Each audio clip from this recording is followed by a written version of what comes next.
साहब की कर रहा है? दोस्तों आज मैं बताने जा रहा हूँ मोटर किस तरह चेक करी दी है। एक असी बनाना हवा भरन वाला पंप आ मेरे को मीटर है इसमें पहले से कंटिन्यूटी ते रखना।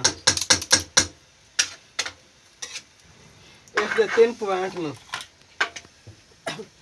वो चेक करने में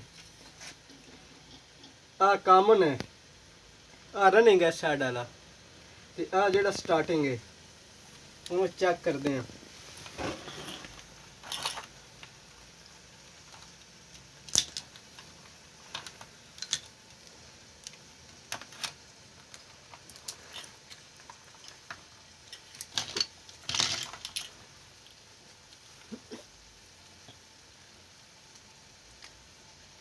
रीडिंग दे रहा इतने इसकी 20 है कामन दी ते रनिंग दी, इतने 25 आ जिसकी ज़्यादा होंगी है और रनिंग होंगी है।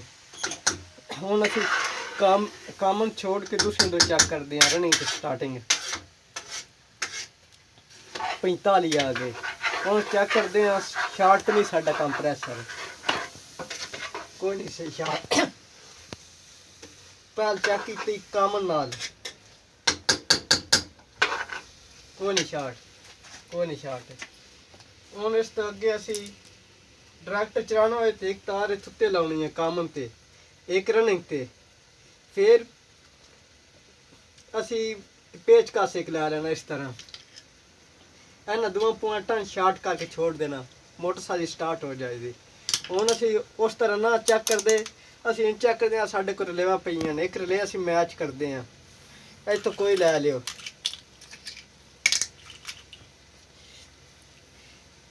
लाने वास्ते पहले ओवरलोड लाना बाद च रिले लानी इस तरह की लानी है।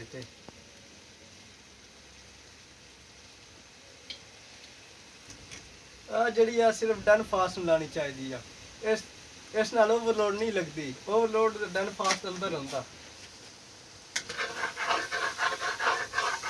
ओवरलोड ला दिता हूँ इस तो बाद असीं लाउन लगे हैं रिले।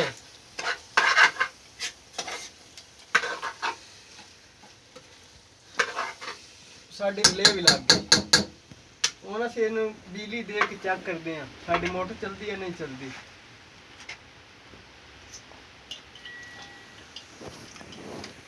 एक तार जी ओवरलोड लगनी इतने हूँ इस 2 पॉइंट न ए साइड ते स्टार्टिंग है साइड ते रनिंग है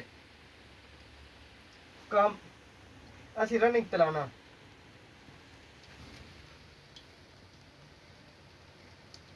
इस तो बाद शू लेने मोटर साडी स्टार्ट फटदी है नहीं फटदी।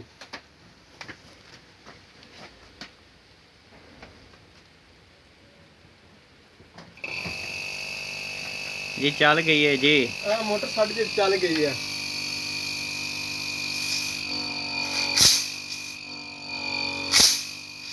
मोटर का प्रेशर सही है असीं फ्री चला सकते हैं।